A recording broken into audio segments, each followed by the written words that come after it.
Diversity in living organisms.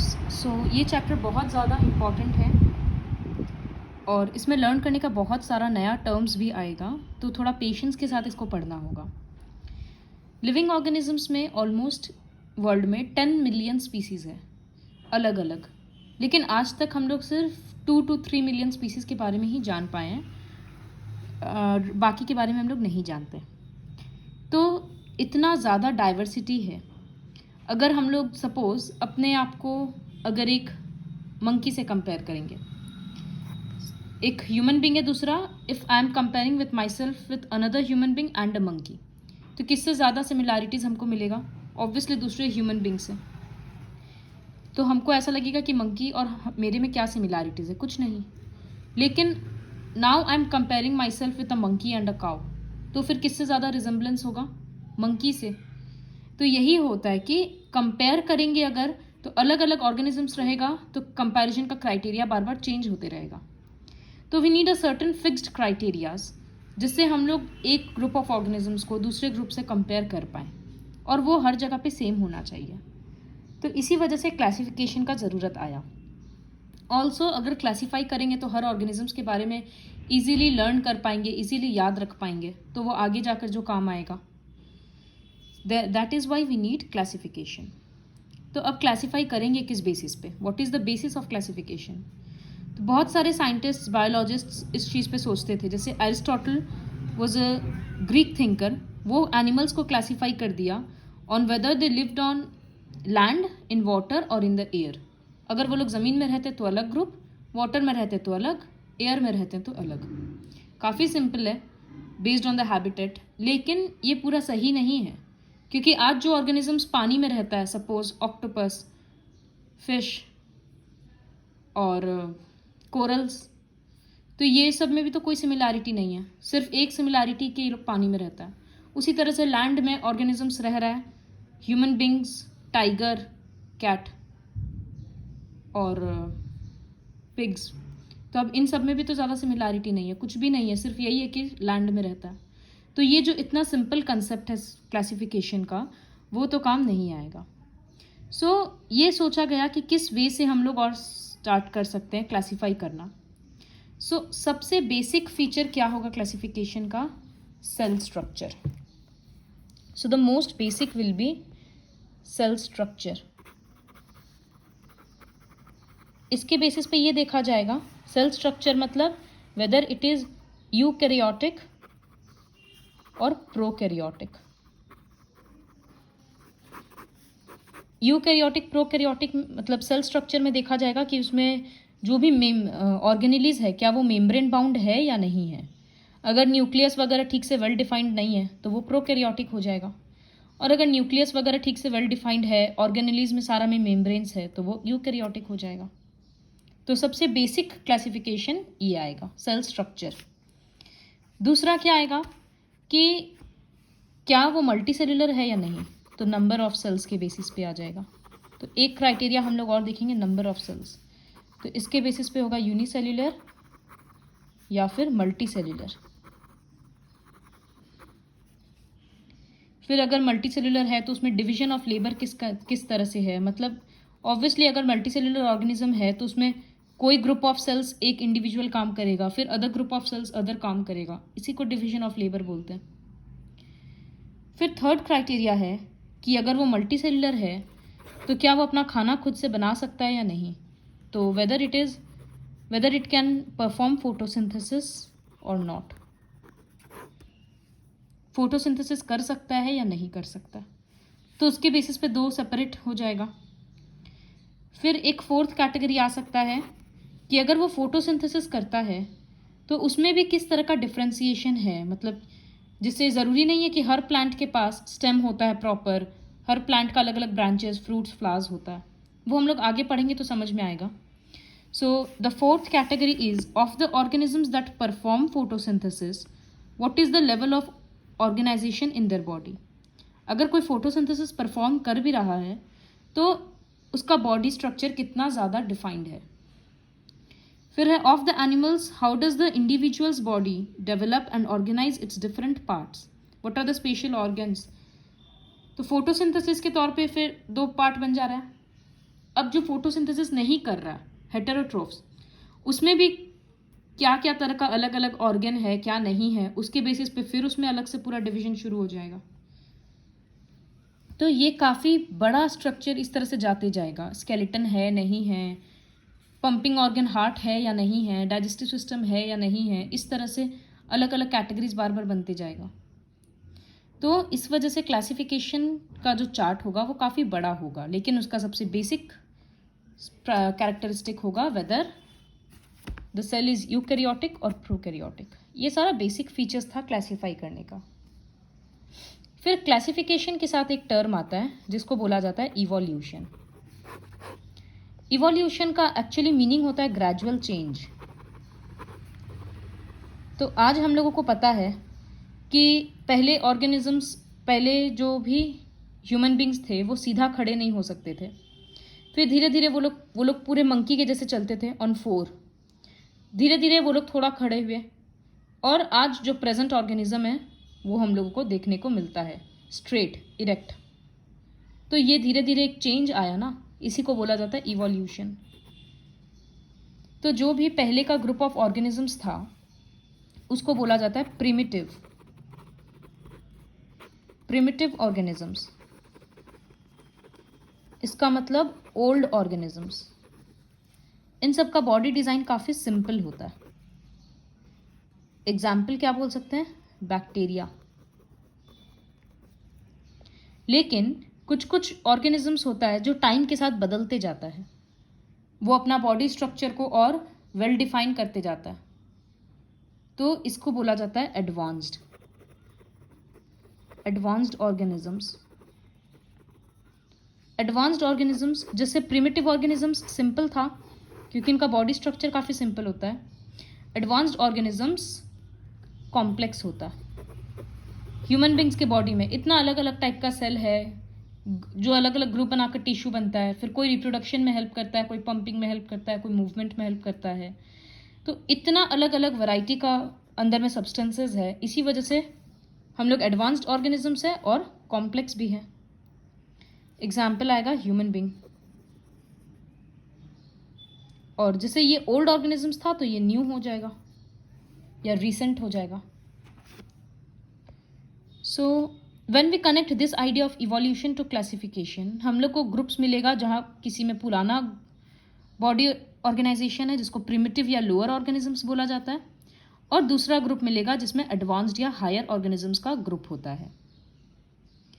Biodiversity का मतलब क्या होता है, मीन्स डाइवर्सिटी ऑफ लाइफ, अलग अलग तरह का लाइफ होना, लाइफ फॉर्म्स होना। अर्थ में ऑलरेडी बताया 10 मिलियन है, जिसमें से ऑलमोस्ट 2 to 3 मिलियन के बारे में हम लोग जानते हैं। फिर बायोडाइवर्सिटी अफेक्ट किस फैक्टर से होता है, वहाँ का क्लाइमेट कैसा है, वहाँ पर प्रेसिपिटेशन कितना होता है, फिर कितना और लाइफ फॉर्म्स है, लैंड कैसा है, फिजिकल फीचर्स, इन सब चीज़ों पे डिपेंड करता है बायोडाइवर्सिटी कैसा होगा। हम लोगों को पता है कि ट्रॉपिकल फॉरेस्ट्स में, रेन फॉरेस्ट्स में बहुत बारिश होता है, बहुत गर्मी होता है, तो वहाँ पर बहुत ज़्यादा लाइफ फॉर्म्स रहता है। So more than a half of the life forms or biodiversity is concentrated in a few countries: Brazil, Colombia, Ecuador, Peru, Mexico, Zaire, Madagascar, Australia, China, India, Indonesia and Malaysia. ये सारे कुछ countries में से ही अर्थ का आधा से ज़्यादा biodiversity है। तो बाकी में इतना क्यों नहीं है, क्योंकि मे भी टेम्परेचर काफ़ी कम है, लैंडफॉर्म स्नो से कवर्ड है, ये सब रीजन्स की वजह से वहाँ ज़्यादा लाइफ फॉर्म सर्वाइव नहीं करता है। दो ये वाला येलो वाला बॉक्स पढ़ने का ज़रूरत नहीं है। Now see this is a question, which organisms are called primitive and how are they different from the so called advanced organisms. So the old organisms are called primitive, और वो advanced से different क्यों होता है, because they have a more primitive organisms have more simple body designs and advanced have complex body design. Next topic is very important, the hierarchy of classification. जो classify करेंगे वो किस बेसिस पे करेंगे, हायरकी बोला जाता है। जैसे हायरकी मतलब क्या होता है, एक इंस्टीट्यूट में एक हेड है, प्रेसिडेंट है, नेक्स्ट उसके नीचे आता है वाइस प्रेसिडेंट, फिर उसके नीचे कोई एक पोस्ट आएगा, फिर उसके नीचे आएगा, सबसे लास्ट में स्टाफ्स रहेगा, तो एक हायरकी होता है, सबका काम अलग अलग लेवल पे डिवाइडेड रहता है, कोई हायर ग्रुप, कोई हायर पोस्ट पे, कोई लोअर पोस्ट पे है, इसी को हायरकी बोलते हैं। तो ऑर्गेनिजम्स में भी इसी तरह का हायरकी होता है, कोई ऑर्गेनिज्म ज़्यादा हाई कैटेगरी को बिलोंग करता है, कोई लो कैटेगरी को बिलोंग करता है। तो कुछ साइंटिस्ट्स हैं जैसे Robert Whittaker, Ernst Haeckel and Carl Woese. They tried to classify all organisms into broad categories called kingdoms. The classification Whitaker proposed has 5 kingdoms: Monera, Protista, fungi. See, I'm saying it slow. Monera, Protista, fungi, Plantae, Animalia. तो ये 5 kingdom में Whittaker उसको classify किया, सारे organisms को।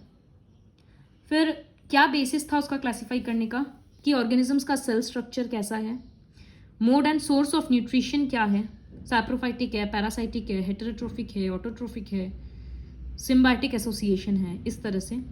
और body organisation कैसा है, मतलब सेल्स वेल डिफाइंड है कि नहीं, या सारा बॉडी ऑर्गन्स प्रॉपरली इवॉल्व्ड है या नहीं।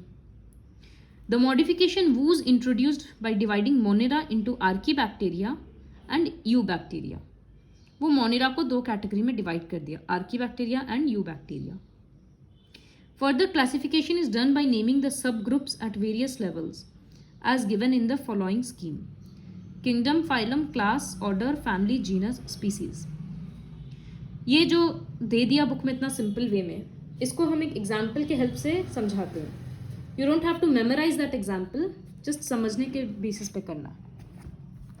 सो सबसे पहले बुक में दिया था किंगडम, तो किंगडम में I am writing suppose animal kingdom. तो एनिमल किंगडम में क्या आ जाएगा, प्लांट्स को छोड़ के सारा एनिमल्स आ जाएगा, ऑक्टोपस भी आएगा और बर्ड्स भी, फिशेस भी, ह्यूमन बींग्स भी, सब कुछ आ जाएगा, अर्थ वॉर्म्स भी। तो ये एक हो गया किंगडम। किंगडम के नीचे था phylum. See, after kingdom for animals के लिए वर्ड यूज होता है फाइलम, और प्लांट्स के लिए वर्ड यूज होता है डिवीजन। तो हम एक फाइलम ले रहे हैं, सपोज वर्टिब्रेटा।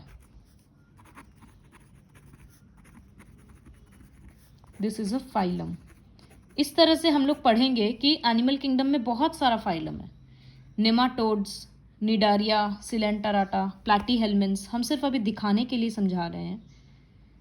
देखो, Porifera, Platyhelminthes, Coelenterata, Nematoda, Annelida, Arthropoda, molluscs, Echinodermata, इस तरह से बहुत सारा है।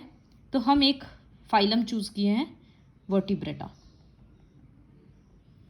So the phylum is vertebrata. अब इस फाइलम के बाद आता है क्लास। सो क्लास के लिए हम ले रहे हैं एक मैमल्स। तो अलग अलग क्लासेस क्या होता है, जैसे एविस होता है जिसमें बर्ड्स होती है, पाइसेस है जिसमें फिशेस है, इस तरह से अलग अलग और भी है। तो हम एक क्लास ले लिए मैमल्स। इसमें तो आ जाएगा डॉग्स, आ जाएगा, सारा मैमल्स आएगा जिसका मैमरी ग्लैंड्स होता है। नेक्स्ट क्लास के बाद इसमें लिखा हुआ है, देखो, order. After class this is order. So order में आ जाएगा Carnivora. Carnivora is an order. इसमें क्या आ जाएगा, सारा कार्निवोर्स। कार्निवोर्स तो पता है क्या होता है। फिर ऑर्डर के बाद आ रहा है फैमिली। तो फैमिली में हम क्या ले रहे हैं, suppose I am taking a family Hominidae. तो होमिनिडी फैमिली में मंकीज आ जाता है, एप्स आ जाता है, ह्यूमन बींग्स आ जाएगा, मंकीज, एप्स। तो ये एक फैमिली हो गया। देखो इसमें क्लासिफिकेशन कैसे हो रहा है, जैसे जैसे हम लोग नीचे जा रहे हैं, कैटेगरी हम लोगों का छोटा होते जा रहा है, वैसे वैसे नंबर ऑफ ऑर्गेनिजम्स कमते जाएगा। पहले हम लोग एक बहुत ब्रॉड कैटेगरी से स्टार्ट किए थे, एनिमल किंगडम, हर तरह का एनिमल्स घुस गया। फिर हम लोग जब एक फाइलम चूज किए, वर्टिब्रेटा, तो कितना छोटा हो गया। वर्टिब्रेटा में सिर्फ वही आएगा जिनका वर्टिब्रल कॉलम है। तो मिलियंस ऑफ ऑर्गेनिजम्स को हम लोग हटा दिए। नेक्स्ट क्लास जब बोल देंगे तो वर्टिब्रेटा में भी बताया अलग अलग था, एविस, स्पाइसेस, मैमल्स, इस तरह से। तो हम लोग सिर्फ मैमल्स को ले लिए, तो mammals is a class. Mammals में से भी बहुत सारा आएगा, हर्बीवोर्स है, ओमनीवोर्स है, कार्निवोर्स है, तो हम लोग सिर्फ एक कार्निवोरा ले लिया, तो Carnivora is an order. Carnivora में भी बहुत अलग अलग तरह का आएगा बॉडी डिज़ाइन के बेसिस पे। कैट फैमिली बोला जाता है जैसे, तो यहाँ पर हम लोग एक फैमिली लिए, फैमिली होमिनिडी, जिसमें मंकीज, एप्स वगैरह आएगा। फैमिली के नीचे है जीनस, तो इस होमिनिडी फैमिली का 4 जीनस है, 4 जेनेरा है। एक है जैसे Pongo, you don't have to learn this, I am repeatedly saying, सिर्फ समझने के लिए बता रहे हैं क्योंकि बुक में काफ़ी सिंप्लीफाई करके लिख दिया है। तो ये जो पूरा आया ये था जीनस। तो गोरिल्ला तो पता है, पैन में जैसे चिंपैंजी को काउंट किया जाता है। पोंगो छोड़ दो, पूरा अलग टाइप का हो जाएगा। होमो में ह्यूमन बींग्स आता है, तो ये जीनस हो गया। अब ह्यूमन बींग्स का भी अलग अलग स्पीसीज होता है, जैसे होमो हैबिलिस, होमो इरेक्टस,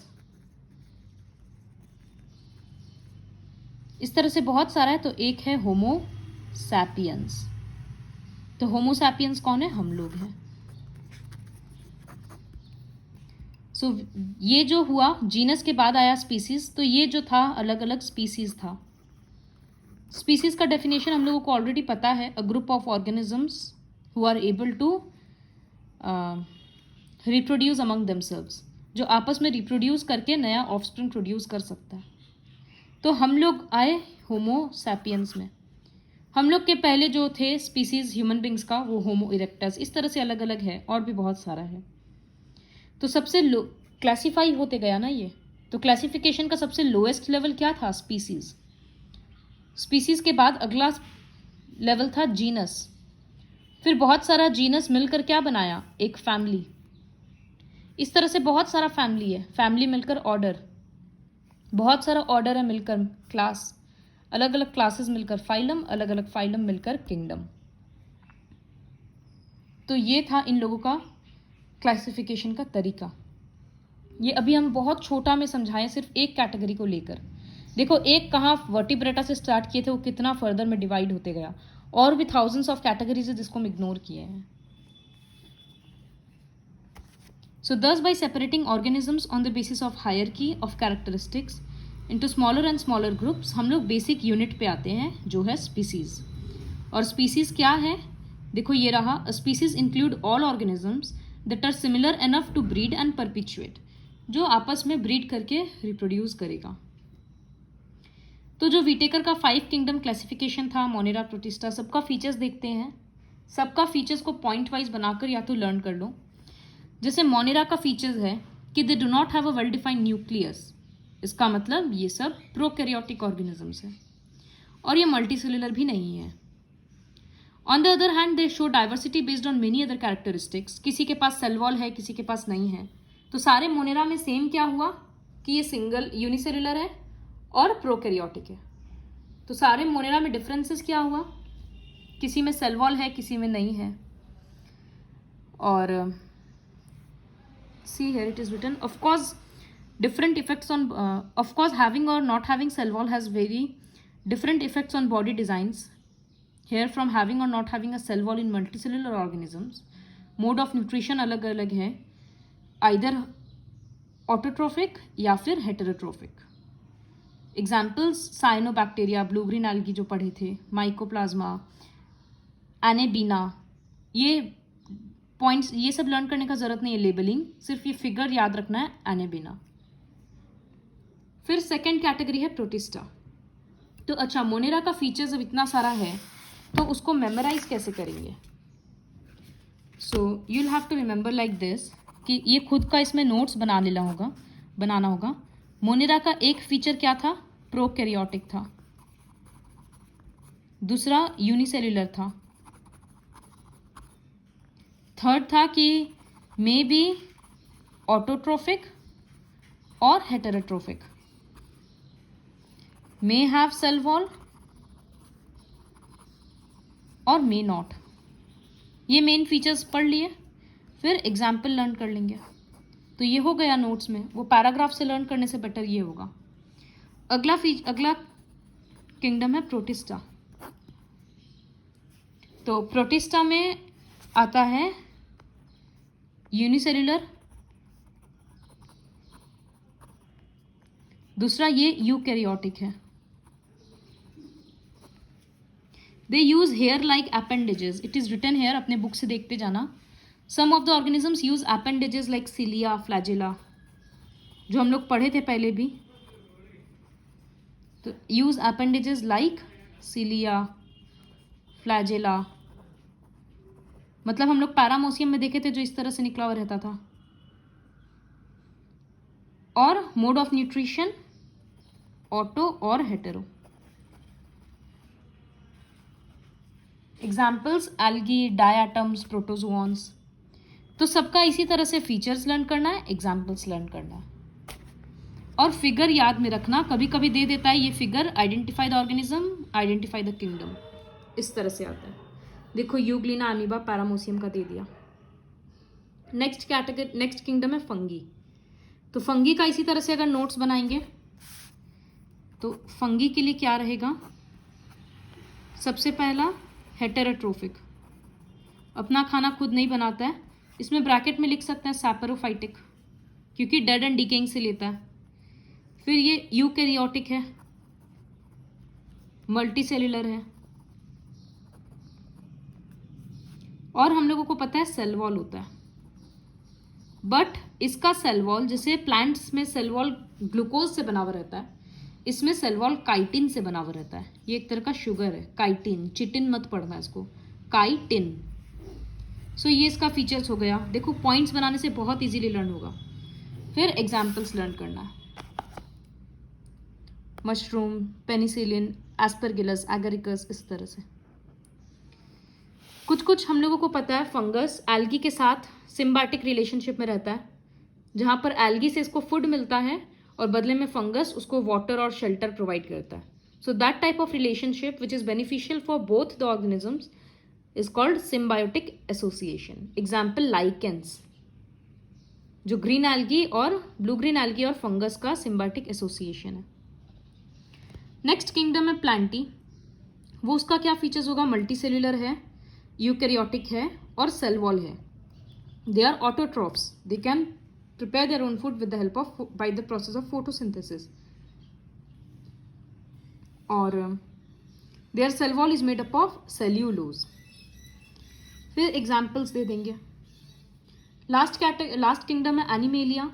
सो इसका भी फीचर्स होगा multicellular, eukaryotes, without cell wall, 3 feature हो गया। फोर्थ होगा हेटेरोट्रोफ्स।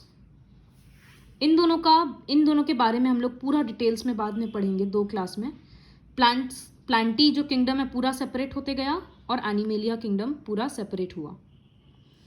सो सबसे बेसिक अगर स्टार्ट करेंगे एक बार के लिए, सो ऑर्गेनिजम्स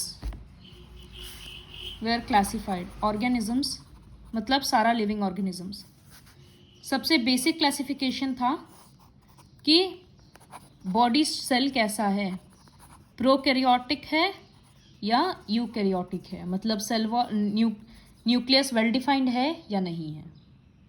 तो अगर प्रोकैरियोटिक है तो प्रोकैरियोटिक मोस्टली सारा यूनिसेल्यूलर रहता है। तो यूनिसेल्यूलर प्रोकैरियोटिक कौन सा था, मोनेरा। अब अगर यूकैरियोटिक है तो यूकैरियोटिक में यूनिसेल्यूलर है या मल्टी सेल्यूलर है।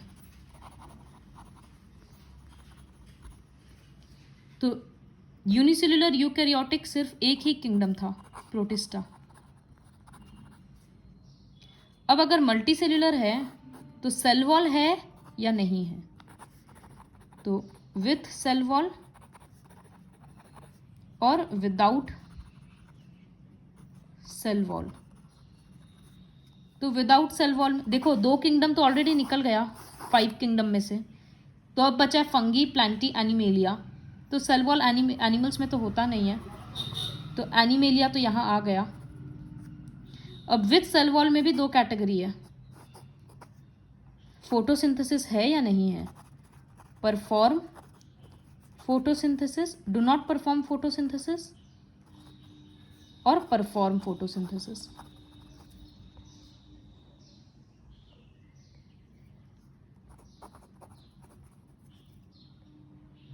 सो डू नॉट परफॉर्म फोटोसिंथेसिस में आता है फंगी एंड परफॉर्म फोटोसिंथेसिस में आता है प्लांटी। सो ये था विटेकर का 5 किंगडम क्लासिफिकेशन का पूरा बेसिक फ्लो चार्ट। ये वीडियो ध्यान से देखना, बहुत अच्छे से एक्सप्लेन किया हुआ है, पूरा समझ में आ जाएगा।